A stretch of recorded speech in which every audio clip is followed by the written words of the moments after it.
Beloved, let us enter this moment with a stillness of heart, for something sacred is seeking to be disclosed. Not something to be added to you, not something to be achieved by effort, but something that has lived within you since the beginning, quietly waiting for you to recognize it. For centuries, humanity has searched for the light of God as though it were hidden in distant realms. Men and women have traveled to monasteries, studied ancient techniques, chased after teachings and teachers, hoping that somewhere, just somewhere, they might find the secret that will awaken the Christ within.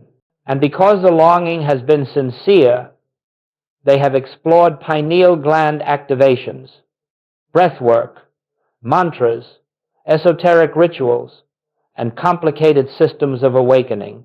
But I say to you, the simplicity of God is the stumbling block of the world.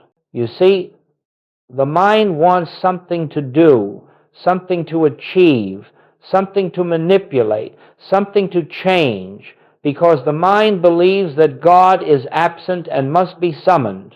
The mind believes that the kingdom of God is locked behind some mystical door, and if only you find the right key, you will finally enter.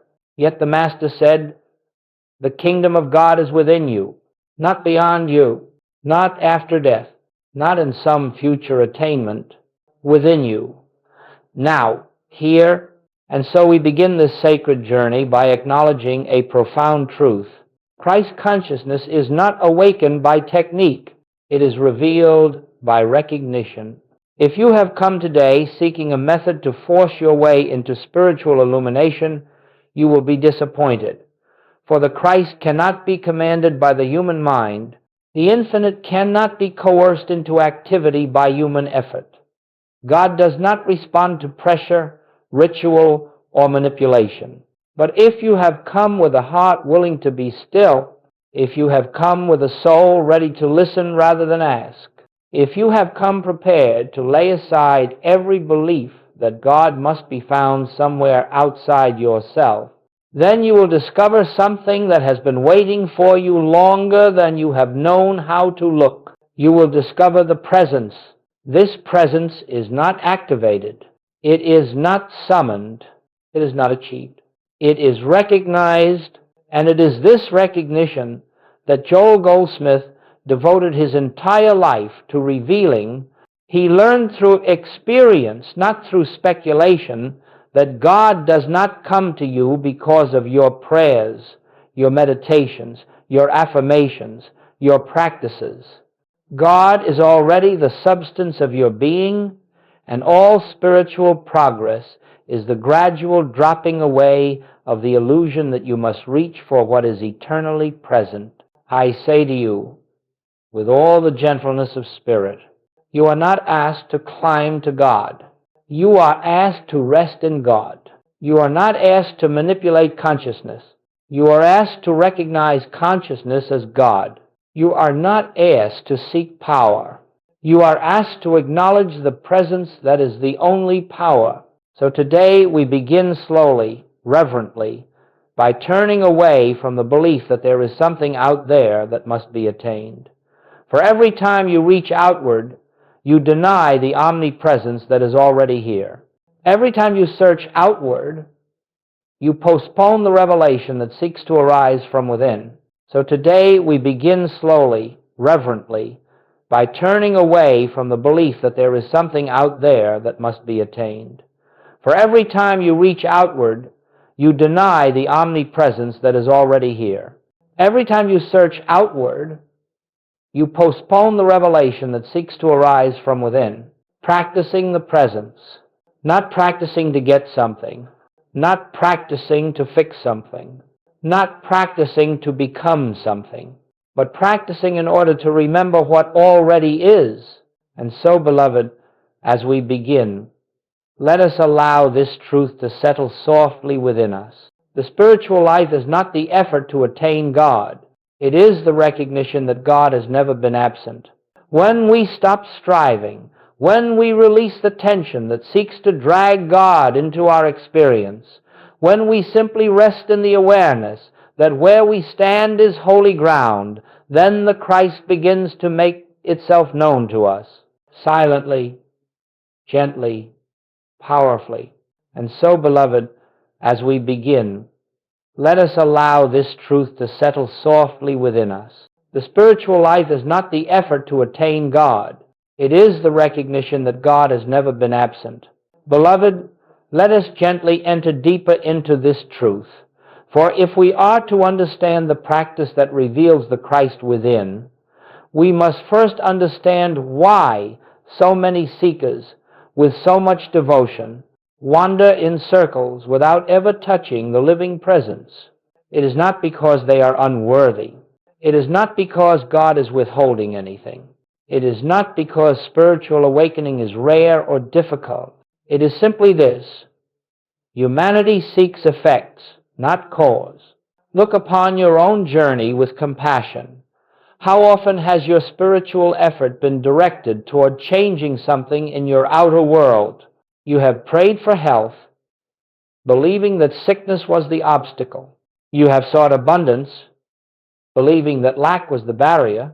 You have longed for harmony, believing that discord was the enemy. You have asked for peace, believing that agitation was the problem.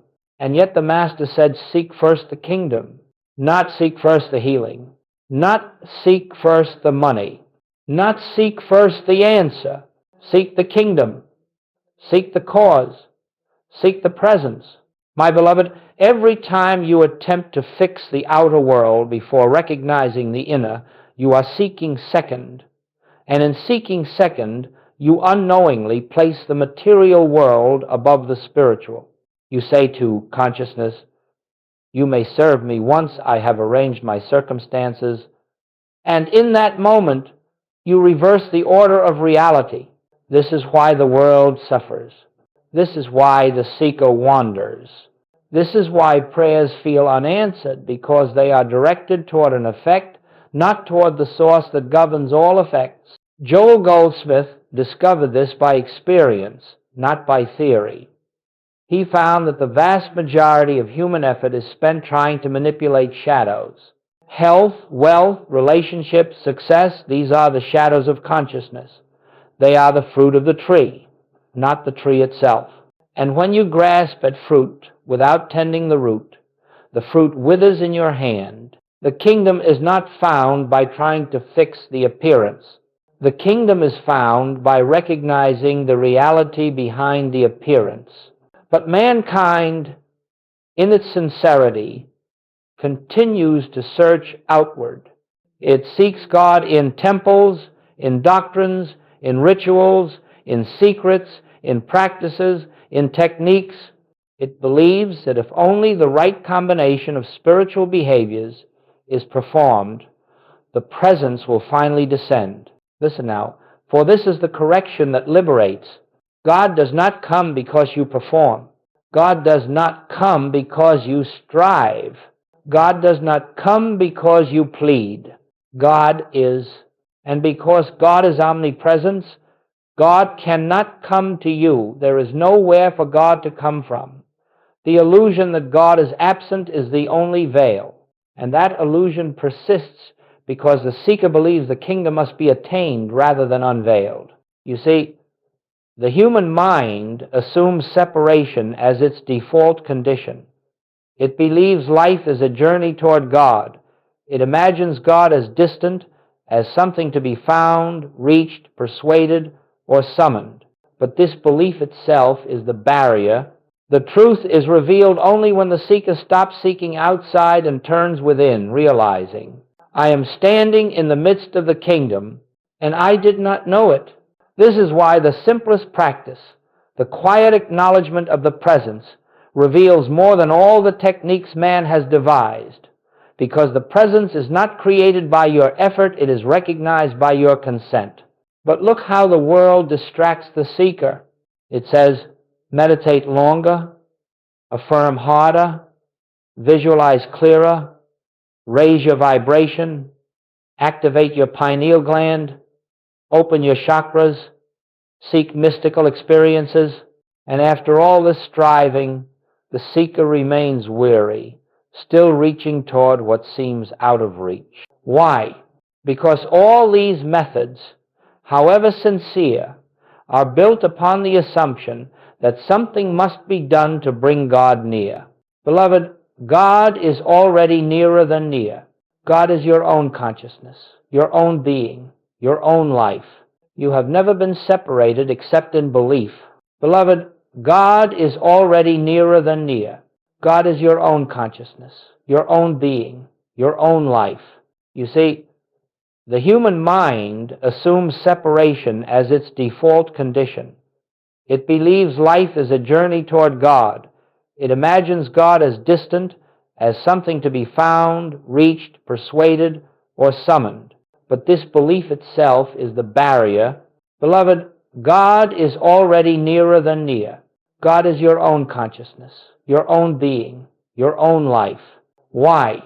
Because all these methods, however sincere, are built upon the assumption that something must be done to bring God near. This is why Joel Goldsmith taught that the greatest spiritual mistake is believing that God is separate, believing that God must be contacted, believing that God must be convinced. When you believe this, your entire spiritual life becomes a pursuit of the external. But when you see that the kingdom is already established within you, your spiritual life becomes a recognition, a relaxation, a resting in truth. The presence does not need activation. It needs acknowledgement. And so, the reason seekers miss the kingdom is not because they lack spiritual ability, but because they overlook the simplicity of the truth that stands in the midst of them. Spirit is already present. Consciousness is already whole. Christ is already here. We miss the kingdom only by looking beyond where it already is. Beloved, now that we have seen why humanity searches without finding, let us come to the heart of the teaching, the jewel, the essence, the living practice that Joel Goldsmith discovered after years of seeking. Questioning and inward listening, a practice so simple that the mind dismisses it, yet so powerful that it reveals the very presence of God. It is what Joel called practicing the presence. Now listen carefully, for this is not a practice in the ordinary sense. It is not something you do. It is not something you perform. It is not another spiritual method among many. It is a way of living, a way of being still, a way of remembering, a way of recognizing what is eternally true. Practicing the presence is the inner turning, the gentle, silent acknowledgement that right where I am, God is. Not metaphorically, not conceptually, not symbolically, but literally, spiritually, factually. The presence is here. The presence is now. The presence is within me. This is not prayer as the world understands prayer. This is not asking God to enter. This is not seeking God to act. This is not reaching outward for help. This is the direct recognition that God is already the life of your being, and that no separation has ever existed except as a belief in the mind. Let us understand this clearly. When the world prays, it prays to an external deity. It petitions a far-off God. It asks for intervention. It pleads for change. But in the infinite way, prayer is not petition. Prayer is not asking. Prayer is not persuading. Prayer is recognition of an already present presence, an already complete wholeness, an already functioning grace. Practicing the presence means that in the midst of any moment, whether quiet or chaotic, you pause inwardly, even for a breath, and silently know, I and the Father are one. God is the substance of my being. Where I am, God is. Not as affirmations you are forcing, not as statements you are trying to believe, but as truth you are remembering. The mind may argue, the senses may deny, the emotions may resist. It does not matter. The Christ is not revealed through effort. The Christ is revealed through consent. Practicing the presence is the opening of the inner door, the lifting of the latch that the mind placed upon the heart. It is the sacred yielding, the relaxing into the awareness that God is not coming, God is. When Joel first discovered this practice, he realized that the presence had been with him all along, not because he was special, but because this is the nature of existence. Every soul carries within itself the full radiance of the Christ, but few ever pause long enough, quietly enough to feel it. And so the practice is simple. Be still, turn within, acknowledge the presence, rest in that acknowledgement, and let the silence reveal what the mind cannot. In this inner stillness, you do not think your way to God. You do not imagine your way to God. You do not speak your way to God. You listen, you watch, you wait without waiting. You sit in the gentle openness that says, Father, here I am. And in that stillness, something happens. Not always dramatically, not always immediately, but something begins to move, to breathe, to rise. A soft awareness, a subtle peace, a presence behind your presence, a knowing deeper than thought. This is the beginning of Christ consciousness. Do not look for a sensation. Do not look for a vision. Do not look for an experience. The presence is not known by the senses. The presence is not known by the mind. The presence is known by itself, through itself, as itself. Practicing the presence means cultivating the atmosphere in which the Spirit can make itself known. Just as you cannot force a flower to bloom by pulling on its petals, you cannot force the Christ to appear by manipulating the mind. You create the conditions, the quiet soil, the gentle openness, and the flower reveals itself in its own timing. This is why Joel called it the most powerful spiritual practice in the world, not because it changes God, but because it changes your awareness of God. It removes the cloud of human thought so the sun of divine presence may shine unobstructed. Every moment you turn within, every moment you pause in recognition, every moment you silently acknowledge the One, you draw nearer not to God, but to the awareness of God. And as this inner recognition becomes familiar, as it becomes natural, as it becomes the background of your day, you begin to live from a different dimension. You begin to feel guided without reasoning. You begin to feel protected without defenses. You begin to feel supplied without striving. You begin to feel loved without conditions. Not because something has happened to the world, but because something has been revealed in consciousness.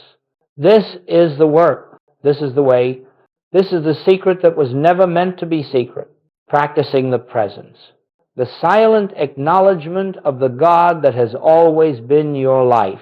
Beloved, as we journey deeper into this sacred practice, let us look with clarity upon what actually takes place within you when you begin to practice the presence. For the world imagines that spiritual transformation must be dramatic, that it must come with flashes of light, overwhelming emotion, or supernatural phenomena. But the Spirit does not work through spectacle. The Spirit works through silence. When you practice the presence, you are not adding anything to yourself. You are not improving yourself. You are not becoming something new. You are simply removing the veil of thought that concealed what was always there. The first thing that happens, though you may not notice it, is that the mind begins to slow. You see, the mind is a creature of movement. It races, it analyzes, it judges, it evaluates, it compares, it anticipates, it fears, and this constant movement creates a fog that covers the divine light within. But when you turn within, when you sit in quiet acknowledgement of the presence, the mind gradually loses its authority. It cannot maintain its frantic pace in the atmosphere of the Spirit. It begins to soften. It begins to yield. It begins to grow quiet. not through force, but through the gentle gravity of the divine. And as the mind quiets, a second transformation takes place. The sense of me begins to dissolve. This is not the annihilation of your identity. It is the dissolving of the false belief that you are a separate, isolated self trying to reach God. You start to feel a subtle spaciousness as if the boundaries of the personal self are loosening. This is the Christ gently emerging in consciousness. Then, almost unnoticed at first, the pressure to fix life begins to disappear. You have lived under the belief that life is yours to manage, that your problems depend on your intellect, your strength, your planning, your will. But in the atmosphere of the presence, this burden lifts. You begin to sense that there is a deeper order, a deeper intelligence, a deeper harmony guiding your life. You begin to feel, not intellectually, but inwardly, I am not alone, I am not separate, I am not unsupported.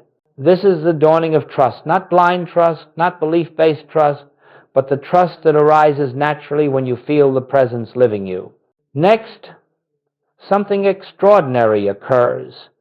Though it reveals itself with infinite gentleness, the feeling of separation dissolves. The great illusion of human life is that God is there and you are here, that God is above and you are below, that God is spiritual and you are material. But as you practice the presence, you discover that this separation never existed except in thought. The presence is not known by the senses. The presence is not known by the mind. The presence is known by itself, through itself, as itself. But when you turn within, when you sit in quiet acknowledgement of the presence, the mind gradually loses its authority. It cannot maintain its frantic pace in the atmosphere of the spirit. It begins to soften. It begins to yield. It begins to grow quiet, not through force, but through the gentle gravity of the divine. And with this realization, another change unfolds. Intuitive guidance begins to replace human reasoning. You start to know what to do without planning, without analyzing, without struggling. Answers arrive without effort. Decisions arise without strain. The right people, the right opportunities, the right timing seem to come into your experience without your manipulation. This is not coincidence. This is not luck. This is the activity of the Christ. When you become still enough to sense the presence, you enter the dimension where divine intelligence functions through you. Life becomes guided from within, not controlled from without. Then, as the practice deepens, emotional storms begin to quiet. Fear loses its sting. Worry loses its authority. Loneliness dissolves. Resentment softens. None of these vanish because you fought them. They vanish because they cannot survive in the light of realized oneness. You do not heal fear, you outgrow it through recognition. You do not overcome lack, you transcend it by knowing your source. You do not correct discord, you awaken to the harmony already present. This is the miracle of the practice. Outer conditions rearrange themselves because inner awareness has shifted, yet the world misinterprets this. It imagines that practicing the presence is a technique to attract supply, a method to heal the body, a way to manifest relationships or success. But the infinite way is not the law of attraction. It is the law of reality. You do not practice the presence to change conditions. You practice the presence and conditions changed by law, because the outer must conform to the consciousness that beholds it. So what truly happens inside? A peace begins to take root, quiet at first, like a seed beneath the soil, but unmistakable. A calm arises that does not depend on circumstances. A sense of completeness appears, even if nothing in the world has changed. A subtle gratitude begins to flow, not for something, but from something. This is the presence making itself known. Then finally, perhaps the most beautiful transformation occurs. The presence becomes the background of your awareness.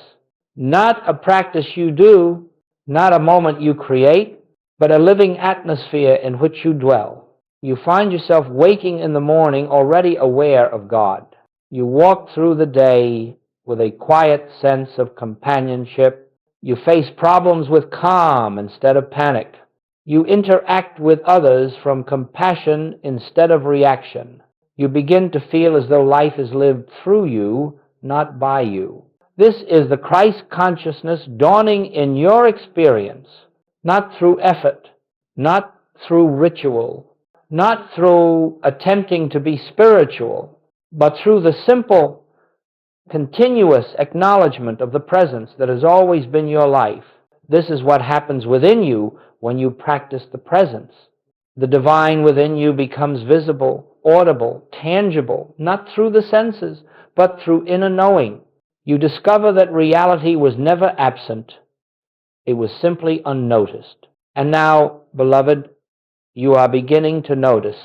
Beloved, having understood what unfolds within you when you enter the atmosphere of the presence, let us now look at how this becomes a living practice throughout the day. For spiritual realization is not achieved in isolated moments. It is revealed in the continuity of recognition. It has been said that the presence is always here, and that is true. But we do not benefit from omnipresence simply because it exists. We benefit when awareness is turned toward it. Recognition is the bridge. Now, practicing the presence is not something you do for an hour in the morning and then forget. It is not reserved for meditation cushions or sacred moments. The presence does not live only in silence.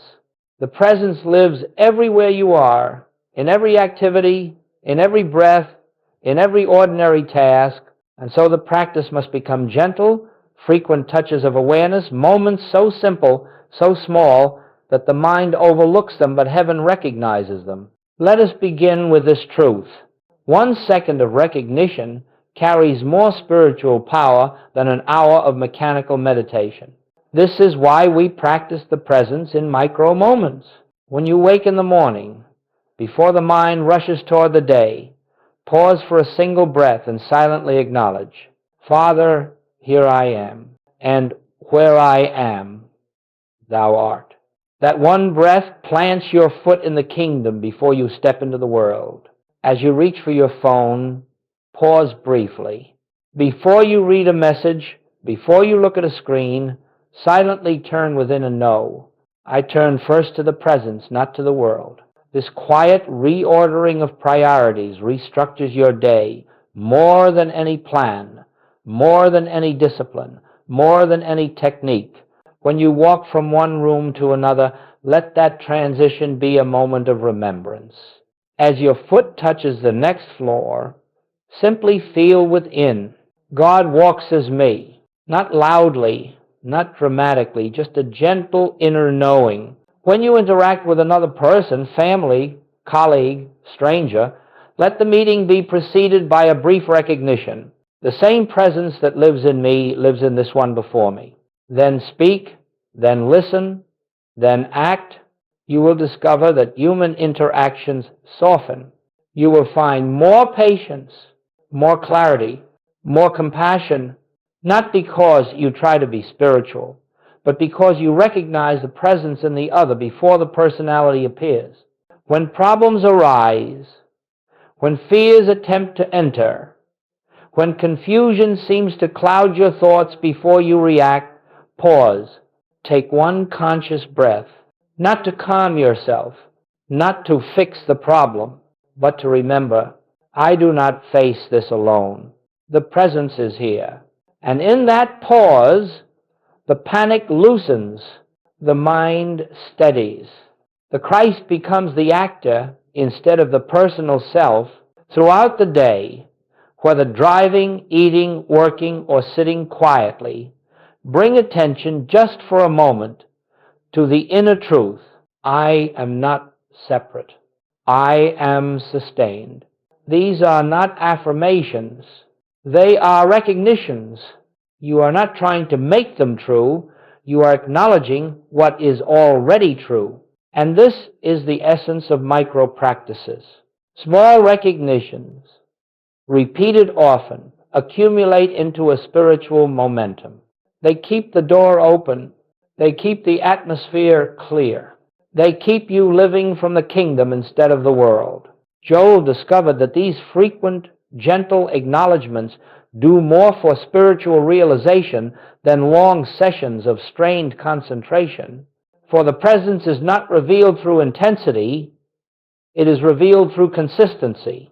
You see, beloved, the mind is accustomed to pulling you outward into the realm of appearances. It wants you to react. It wants you to evaluate. It wants you to fear. It wants you to fix. But each micro moment of recognition reverses this pull. It says to the mind, be still. It says to the senses, you are not the authority. It says to the soul, I remember. And in these moments, the illusion of separation weakens. The inner atmosphere becomes fertile. Grace begins to function without your interference. Now, do not believe the lie that you must practice perfectly. You may forget 100 times a day. Still, practice once more. You may be swept into fear or reaction. Still, pause again. You may lose the awareness for hours. Still, return. Every return is a victory. Every pause is a doorway. Every recognition is a seed. And as you continue gently, without pressure, you will discover something beautiful. The practice will begin to practice itself. You will find yourself pausing naturally, recognizing automatically, turning inward without thinking. The presence will call you, draw you, nudge you, whisper to you.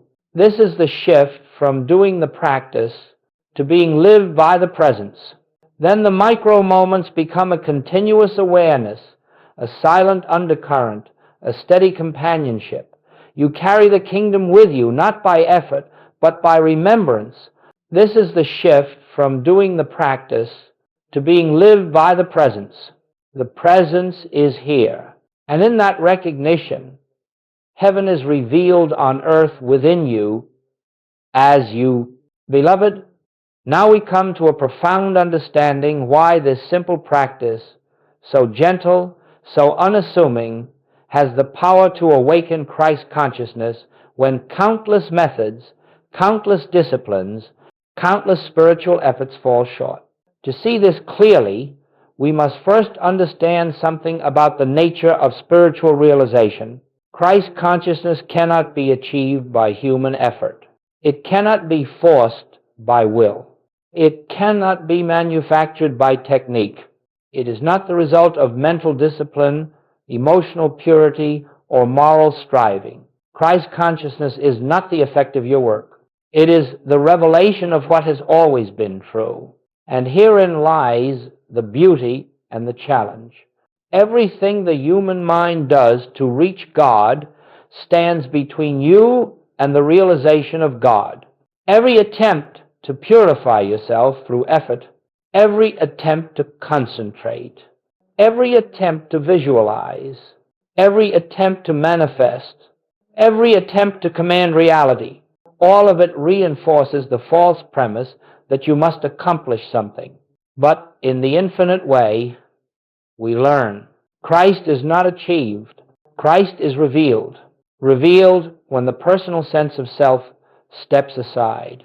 Revealed when the mental noise becomes still. Revealed when human striving dissolves into divine surrender. Now listen carefully, beloved. The reason practicing the presence succeeds where other methods fail is because it does not strengthen the personal self, it dissolves it. Visualization strengthens the personal will. Affirmation strengthens the sense of a self trying to create. Manifestation practices strengthen the belief that you are a separate mind directing power. Religious effort strengthens the belief that you must prove your worthiness. revealed when the personal sense of self steps aside, revealed when the mental noise becomes still, revealed when human striving dissolves into divine surrender. But practicing the presence begins from a different premise. God is already here. The kingdom is already within. The Christ is already your identity. Nothing needs to be added. Nothing needs to be created.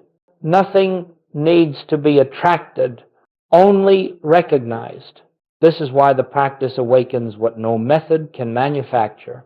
Christ consciousness is not something you achieve. It is what remains when everything falls away. When you sit in silence and simply acknowledge the presence, you are not striving, you are not forcing, you are not trying to become, you are letting go of the one who tries.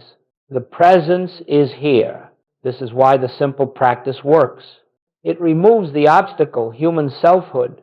This is what Joel discovered after years of spiritual struggle. He practiced affirmations, metaphysics, mental treatments, concentration techniques, and all of them failed to deliver lasting realization. It was only when he stopped trying to reach God and became inwardly still that the presence announced itself. This, beloved, is the secret of all mystical attainment. The presence reveals itself only in stillness, never in effort. When you practice the presence, the mind grows quiet. When the mind quiets, the personal self fades. When the personal self fades, the Christ can shine forth, not because you made it happen, but because the veil has dropped. All spiritual failure can be traced back to one thing: the belief that the human mind must accomplish spiritual realization. But the human mind can never know God. It can never enter the kingdom. It can never produce the Christ. The mind must become still. The personal will must surrender. The sense of separation must dissolve. When you practice the presence, the mind grows quiet. When the mind quiets, the personal self fades. When the personal self fades, the Christ can shine forth, not because you made it happen, but because the veil has dropped. Other practices aim to change thought. This practice dissolves the one who thinks. Other practices attempt to purify emotion. This practice reveals the self untouched by emotion. Other practices try to discipline behavior. This practice unveils the presence beneath behavior. Though you see, Christ consciousness is not the result of working toward God. It is the result of resting in God. This is why practicing the presence works. It aligns you not with the striving self, but with the eternal self. It bypasses the mind. It bypasses the will. It bypasses the ego. It bypasses the imagination. It goes directly to reality. In the silence of recognition, God becomes visible. Grace becomes tangible. The Christ becomes your consciousness. Not because you reached up to heaven, but because you became still enough to see that heaven was always within you. This is the infinite way. This is the mystical path. This is the gentle secret the world overlooked. Christ is not attained.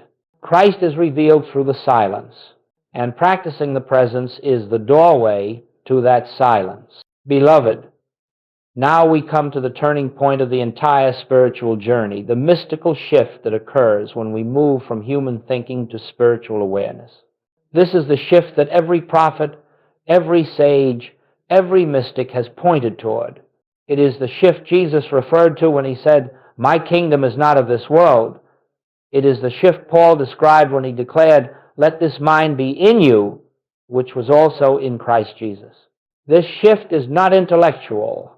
It is not emotional.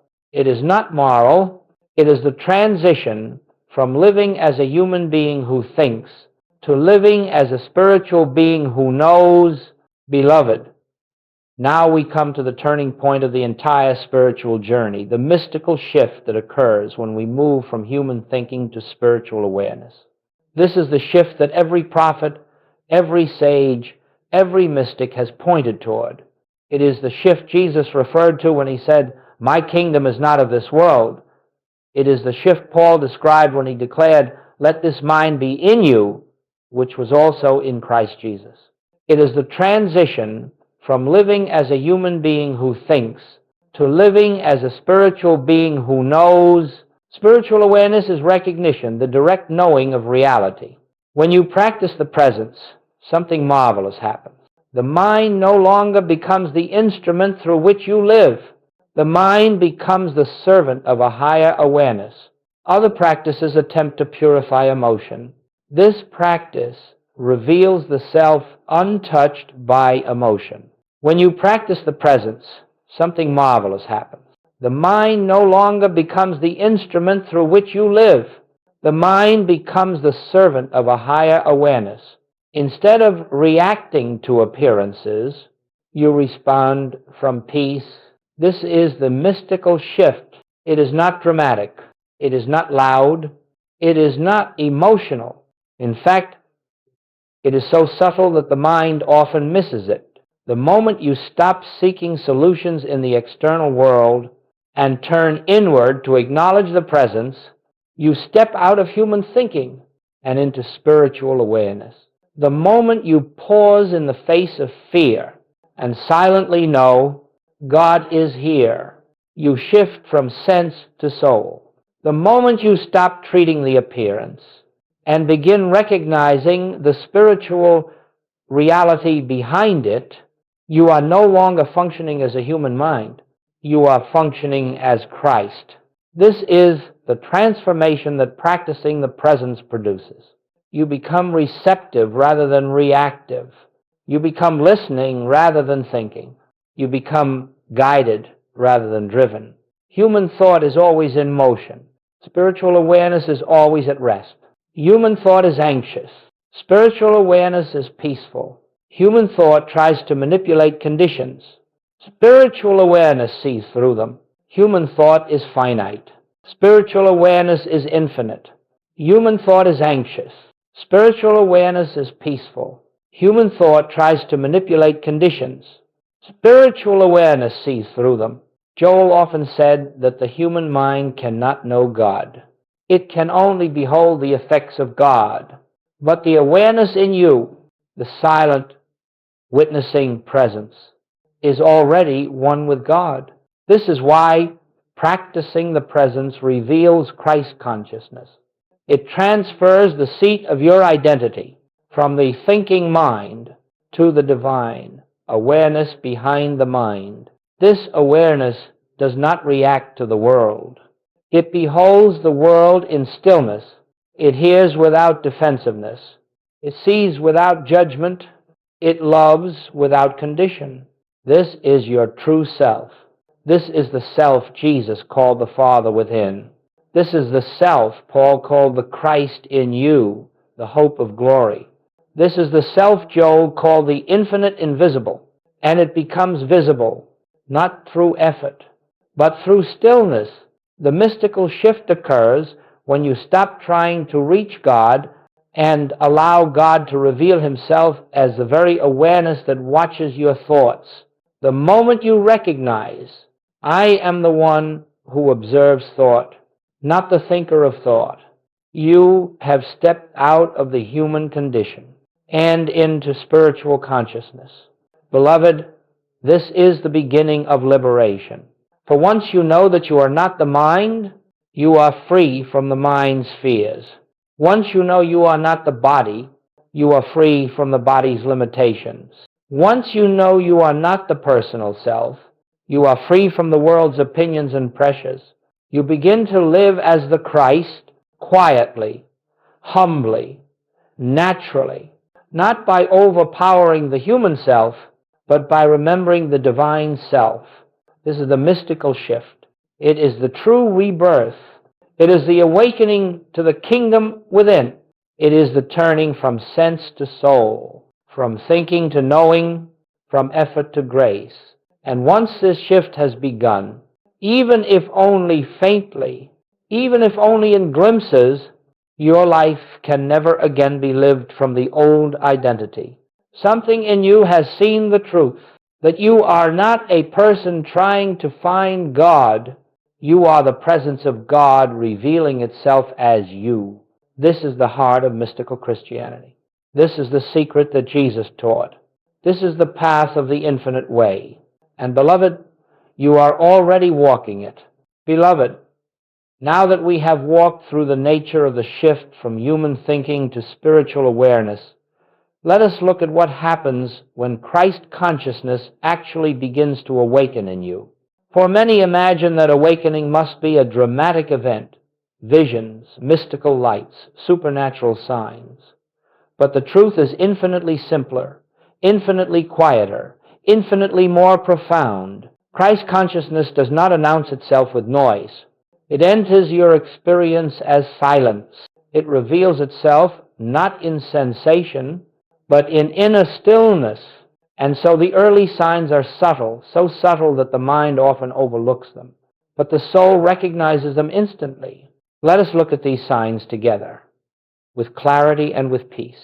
1. A growing sense of ease, even when nothing has changed externally. This is one of the first and most unmistakable signs. You look around your life and see that circumstances remain the same responsibilities, the same bills, the same people, the same tasks. And yet something inside has softened.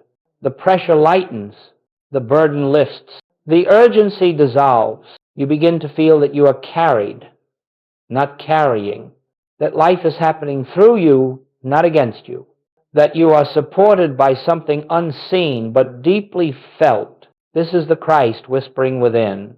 Fear not, I am here. 2. The mind becomes less noisy, not because you force it, not because you discipline it, but because the presence begins to overshadow it. Thoughts still come, but they no longer grip you. Emotions still arise, but they no longer drown you. You begin to witness thought rather than believe it. You begin to observe emotion rather than identify with it. This witnessing is the emergence of spiritual awareness. The Christ in you is beginning to see through the mind rather than with it. 3. A deeper compassion emerges naturally. You begin to see others not as personalities, not as behavior, not as problems, but as expressions of the same divine presence that lives in you. You find yourself reacting less and understanding more. Judgment begins to fade. Blame begins to dissolve. You no longer feel the need to correct others. You feel the desire to understand. You no longer need them to behave differently in order for you to feel peace. Your peace is coming from within, not from the world. This is the Christ recognizing the Christ in others. 4. You become less reactive to problems. Problems still appear, but they no longer dominate your consciousness. Instead of panic, there is pause. Instead of fear, there is an inner turning. Instead of immediate reaction, there is recognition. The presence is here. I need not face this alone. This pause, this sacred hesitation, is one of the clearest signs that the Christ is awakening in you. For only the Christ can stand still in the midst of struggle. The human self reacts. The Christ beholds. 5. Guidance begins to arise spontaneously. You start knowing what to do without effort. Ideas come without strain. The next step becomes evident without planning. Solutions present themselves without analysis. The human self reacts. The Christ beholds. You begin to trust this inner knowing, this gentle prompting, this intuitive movement. This is the voice of the presence, not loud, not forceful, but unmistakably true. You start knowing what to do without effort. Ideas come without strain. The next step becomes evident without planning. Solutions present themselves without analysis. This sign often surprises students. You may be washing dishes, walking to your car, sitting in silence, and suddenly you feel a soft joy, a quiet fullness, a gentle completeness, not happiness from something, not relief from something, but joy without cause, peace without reason, wholeness without explanation. This fullness is the nature of the Christ. It arises whenever we momentarily step out of the illusion of separation. 7. You sense that something greater is living you. This is perhaps the most profound sign. You begin to feel that your life is not your own, not in a burdensome sense, but in a sacred one. You feel guided. You feel companioned. You feel accompanied. You feel that the decisions you make, the words you speak, the actions you take are arising from a deeper center than the personal self. You catch yourself saying, I don't know how I knew that, or I don't know why I acted that way, but it felt true. This is the Christ beginning to take over the instrument of your being. 8. The world loses its grip over your inner state. You notice that circumstances no longer dictate your inner condition. Chaos may swirl around you, yet something within you remains still. People may misunderstand you, but your peace is not shaken. Life may present challenges, but you are not defined by them. You begin to live from the inside out, not the outside in. This is the hallmark of Christ consciousness. The world no longer has power over your peace. You notice that circumstances no longer dictate your inner condition. Chaos may swirl around you, yet something within you remains still. This is the infinite way. Not effort, not struggle, not persuasion, but recognition. Silence begins to nourish you. Stillness begins to strengthen you. The inner sanctuary becomes more attractive than the outer stimulation. This is not isolation. It is communion. The Christ is calling you inward. Beloved, these are the signs that Christ consciousness is dawning in you. They are quiet signs, gentle signs, living signs, but they are unmistakable. When these begin to appear, know this: you are no longer seeking God. God is revealing himself as you. The kingdom is no longer a concept. It is becoming your experience. This is the awakening. This is the transformation. This is the Christ coming alive in you. Beloved, as we come to the close of this journey, let us rest a moment in the stillness that has been quietly building within us throughout this teaching. Not the stillness of effort, but the stillness of recognition. Not the silence of emptiness, but the silence of fullness of presence of God realized, even if faintly, even if softly, even if only in glimpses.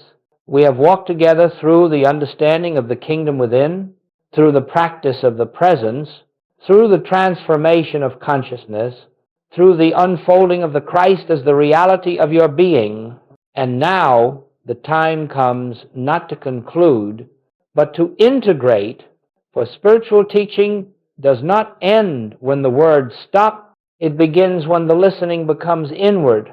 It begins when the mind stops grasping and the heart begins knowing.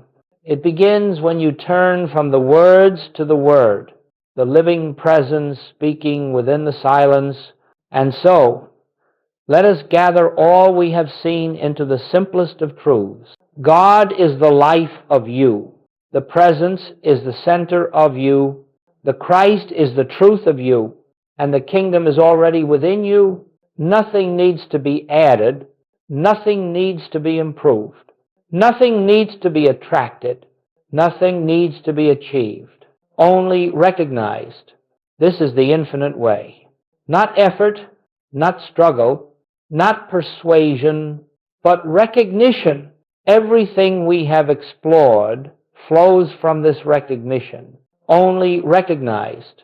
When you face a problem and pause before reacting, you are not avoiding responsibility. You are placing yourself in the atmosphere of the Christ, where true guidance can be heard, not as an escape, but as a homecoming, only recognized. When you are guided without knowing how, strengthened without knowing why, comforted without seeking comfort. This is grace becoming the activity of your consciousness. Beloved, all of this is the unfolding of a single truth. You are not the seeker. You are the one being revealed. Christ consciousness is not your achievement. It is your identity coming into awareness. The world may tell you that you must strive for this. Religion may tell you that you must earn this. The mind may tell you that you are not worthy of this. But the Christ within you whispers something entirely different. You have never been separate. You have never been lost. You have never been outside the kingdom. You are the light you seek. You are the presence you pray to. You are the life expressing God. And so, as we complete this teaching, let this be the blessing that rests upon you. May you walk gently with yourself. May you pause often. May you recognize the presence in small moments. May the silence become your companion. May the inner knowing rise without effort. May you feel yourself carried, guided, sustained. May the Christ reveal itself as the very nature of your being. Christ consciousness is not your achievement. It is your identity coming into awareness. I and the Father are one. Let this truth be enough. Let this truth be your resting place. Let this truth be the foundation of your day, the anchor of your peace, the life of your life. And so, as we complete this teaching, let this be the blessing that rests upon you. Rest in this knowing, live from this knowing, and let grace carry you where effort never could. Blessings of the infinite be upon you. Blessings of the presence abide with you. Blessings of the Christ shine as you. Amen.